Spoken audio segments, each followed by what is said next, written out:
Shalom frères et sœurs, je m'appelle Irène Ndungu. Je suis morte 2 fois. La 3e fois, ce n'était pas la mort mais juste une crise et dans cette crise, le Seigneur Jésus m'a donné un autre message spécifique.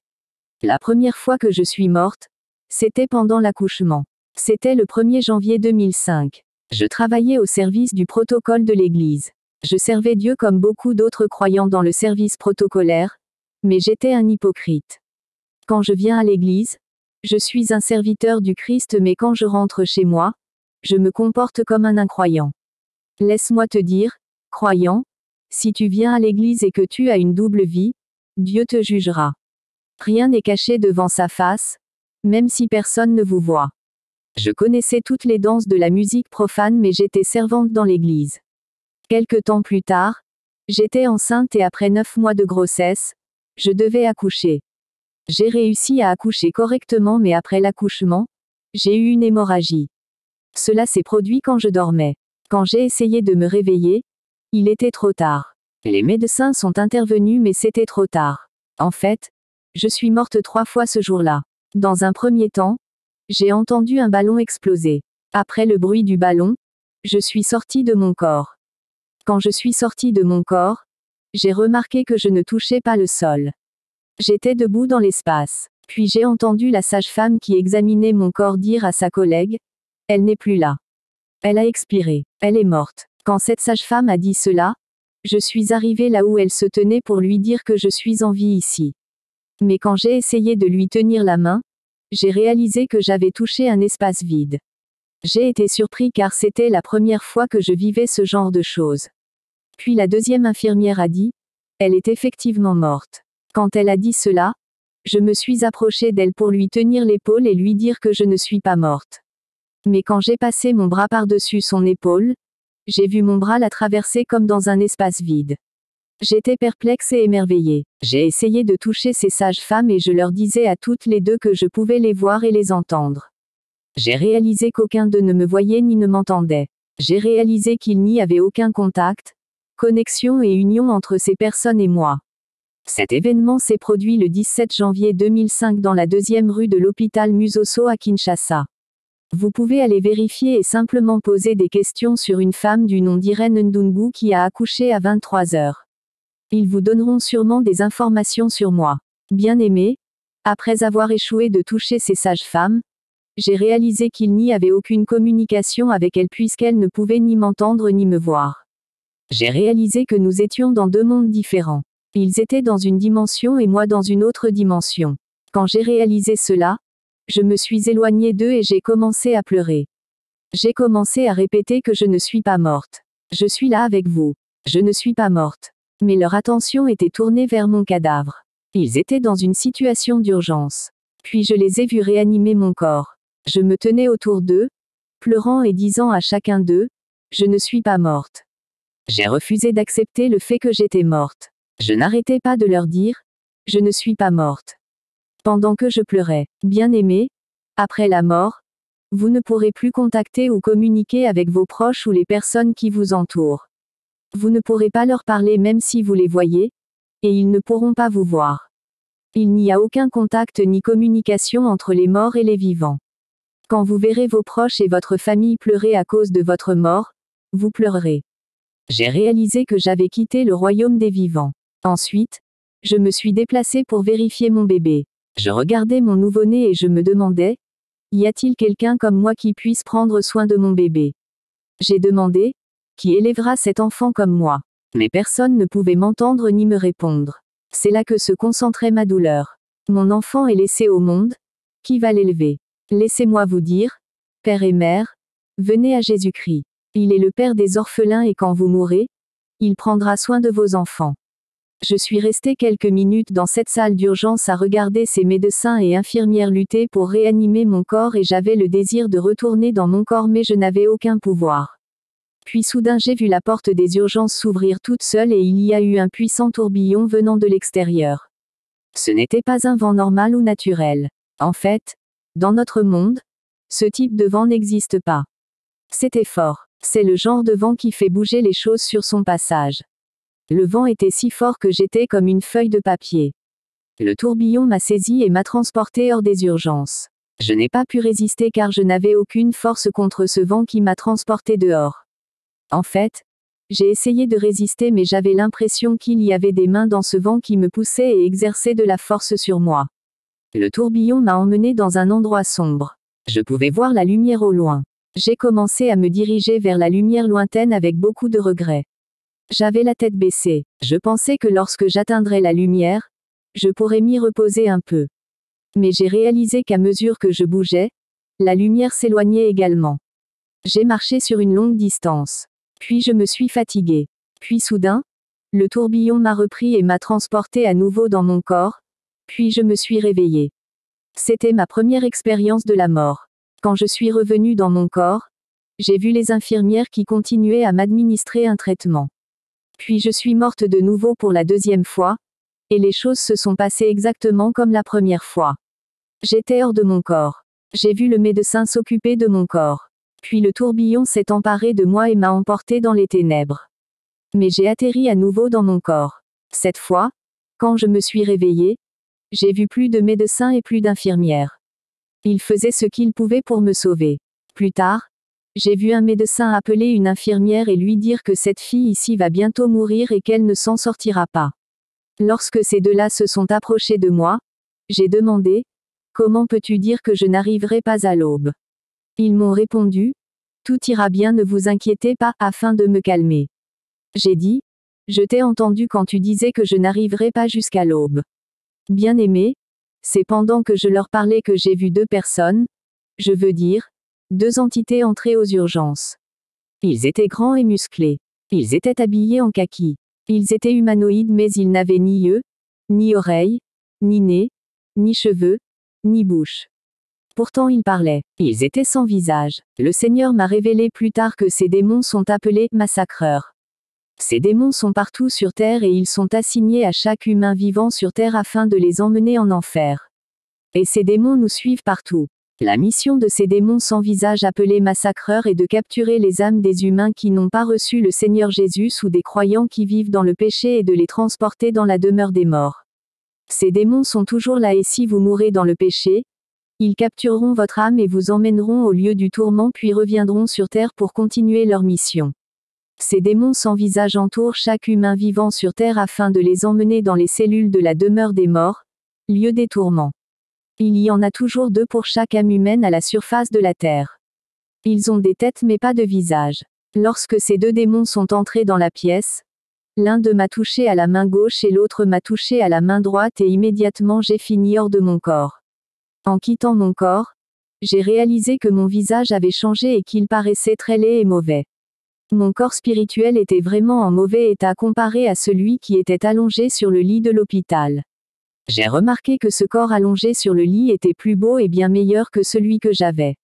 En fait, le corps que j'avais après la mort était le corps du péché qui brûlerait en enfer.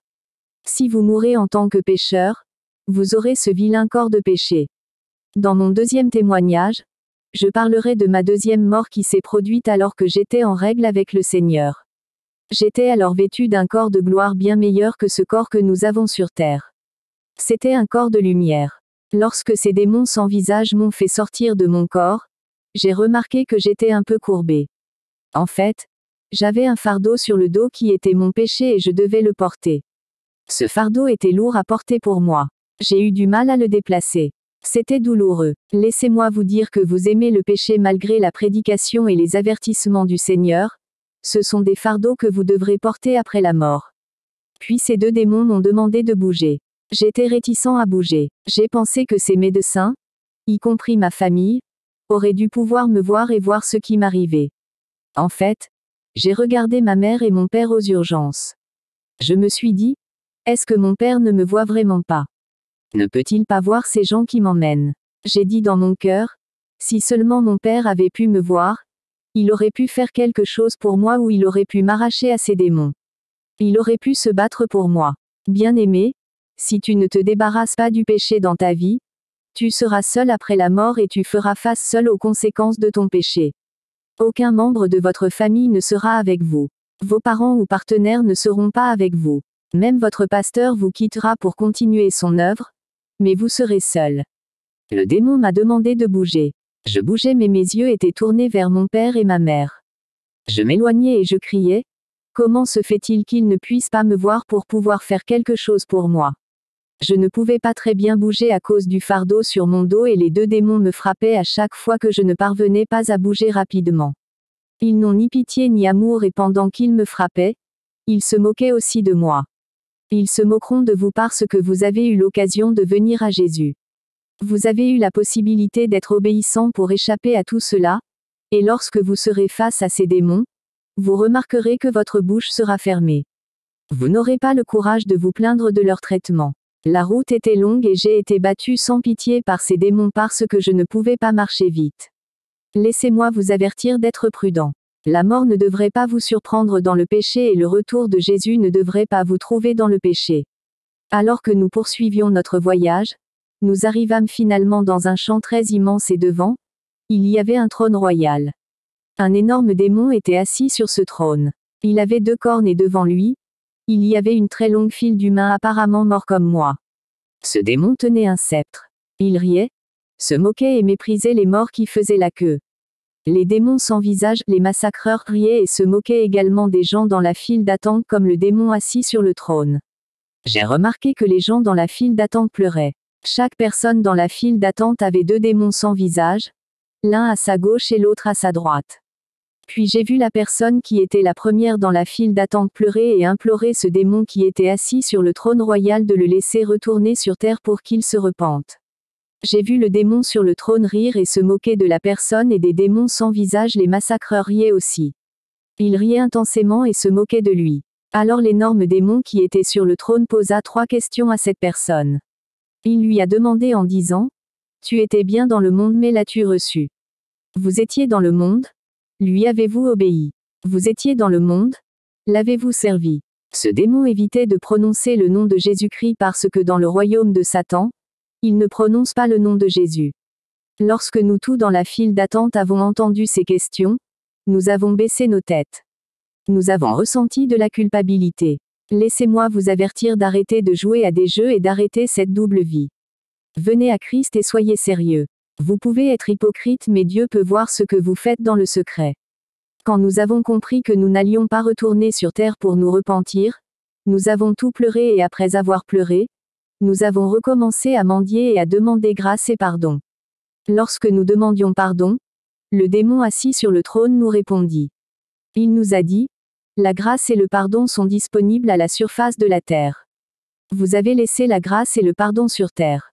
Il n'y a ni grâce ni pardon ici. Bien-aimé, il n'y a de grâce et de pardon que lorsque tu es vivant sur cette terre. Une fois mort, il n'y a ni grâce ni pardon.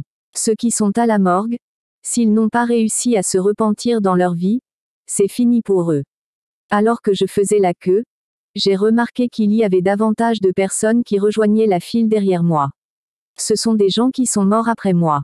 C'étaient des incroyants et des chrétiens qui marchaient dans le péché comme moi. En fait, j'étais un protocole dans l'église vivant dans la fornication. Si vous venez à l'église par formalité ou par routine et que vous vivez comme vous le souhaitez, le Seigneur ne vous connaît pas. Nous vivons dans un temps supplémentaire parce que le temps est déjà fini. Le Seigneur Jésus m'a dit, « Dites à mon peuple que nous sommes dans un temps supplémentaire qui est vraiment court. » Ceux qui regardent le football savent de quoi je parle quand je parle de prolongation. Vous devez être très prudent. Lorsque nous faisions la queue devant le trône de ce démon, il y avait un écran géant projetant la vie de chacun d'entre nous debout dans cette file d'attente. L'écran projetait tous les péchés et le mal que nous avions commis sur terre. Nous étions pleins de culpabilité et de honte et nous baissions la tête.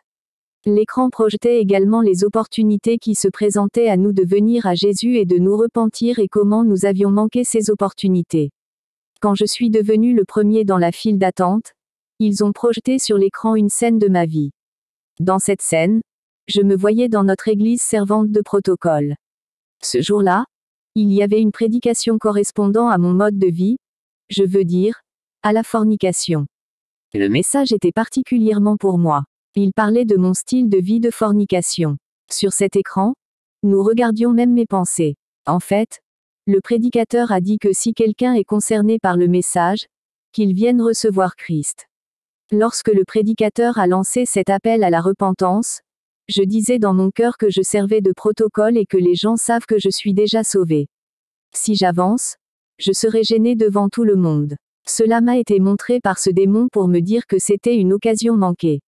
J'avais honte de l'opinion humaine, alors j'ai raté une occasion de me repentir. Une autre scène a été projetée. C'était un service du matin. J'ai eu l'occasion de me repentir, mais je n'ai pas réussi à le faire. Ils ont projeté une autre opportunité que j'ai manquée de la part des gens qui prêchaient dans les lieux publics. Il y a eu un appel au repentir mais je n'ai pas répondu. Bien-aimé, tu ne dois pas négliger les opportunités de repentir que le Seigneur te propose parce que le temps presse. Ce corps humain est une enveloppe. Vous ne devriez pas essayer de satisfaire vos désirs et vous retrouver dans une situation de tourment. Plus tard, j'ai compris que nous étions dans la demeure des morts qui est divisée en deux parties, le lieu de repos où vont les âmes des chrétiens qui marchent dans la crainte du Seigneur et le lieu de tourment. Nous étions dans le lieu du tourment. Nous étions censés obtenir un code d'accès afin d'être placés dans une zone ou une cellule spécifique. Ce que je voulais dire par code d'accès, c'est que le fardeau du péché qui pesait sur notre dos devait être enlevé et remplacé par une étiquette qui devait être placée sur notre poitrine. Le péché principal de notre vie était censé être imprimé sur cette étiquette puis placé sur notre poitrine. Cette étiquette pourrait être celle d'un voleur, d'une sorcière, d'un fornicateur, d'un meurtrier. Cela signifie que si vous êtes perdu, c'est à cause de l'étiquette sur votre poitrine qui est votre principal péché. Bien-aimé, il y a un péché avec lequel tu es à l'aise car il est devenu répétitif mais il t'amènera au lieu du tourment. Ce péché sera une étiquette sur ta poitrine. Ce qui s'est passé, c'est que je me suis tenu devant le démon qui était sur le trône royal. Il pointa son sceptre sur ma poitrine afin d'imprimer mon péché principal sur une étiquette afin que les deux démons sans visage m'emmènent dans ma cellule. Ce démon assis sur le trône royal était sur le point de poser l'étiquette de mon péché principal de fornication sur ma poitrine lorsque j'ai vu la main de Dieu descendre entre moi et le démon assis sur le trône royal. Il ne pouvait donc pas imprimer mon péché sur ma poitrine. Après cet incide, les deux démons sans visage, les massacreurs, m'ont sorti de la file d'attente afin de me placer dans ma cellule. Mais le problème était que pour que la cellule soit ouverte, je devais avoir sur la poitrine l'étiquette de mon péché principal qui était le code d'accès à la cellule. Mon portable ne pouvait donc pas s'ouvrir car je n'avais pas d'étiquette. Puis j'ai observé les deux démons sans visage parler entre eux et discuter alors que ma cellule restait fermée. Après s'être parlé, ils décidèrent de ramener mon esprit dans mon corps. Lorsque ces démons sans visage me ramenaient dans mon corps à l'hôpital, je me souviens que l'un des démons parlait à son collègue et lui disait que ramener l'esprit de cette femme dans son corps était problématique. Le démon a dit que cette femme révélerait sûrement tous les secrets de l'au-delà. Laisse-moi te dire, bien-aimé, le démon avait raison car mon témoignage est problématique. Cela éloigne les gens du diable et révèle les secrets du monde des morts. Je suis ici pour vous avertir de craindre le Seigneur et de revenir au Christ, sinon vous allez dans un lieu de tourment qui est éternel et l'enfer est éternel.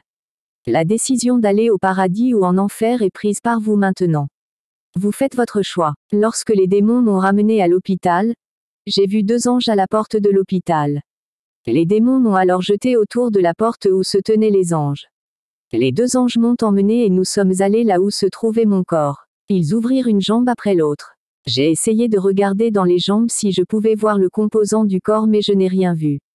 Le corps n'est qu'une enveloppe. J'ai essayé de chercher les os, je ne pouvais pas les voir. J'ai vu l'ange insérer mon esprit dans mon corps, tout comme on insère une lettre dans une enveloppe. Ils ont poussé mon esprit et ont ajusté la tête de mon esprit pour qu'elle s'adapte à la tête de mon corps. Ils ont correctement disposé les mains de mon esprit dans les mains de mon corps. Ils se sont assurés qu'il était correctement ajusté. Ils ont correctement disposé mon esprit dans mon corps. Laissez-moi vous prévenir que ce corps est une enveloppe qui pourrira une fois que vous mourrez. Que le désir de la chair ne mine pas votre éternité. Aie pitié de ton âme.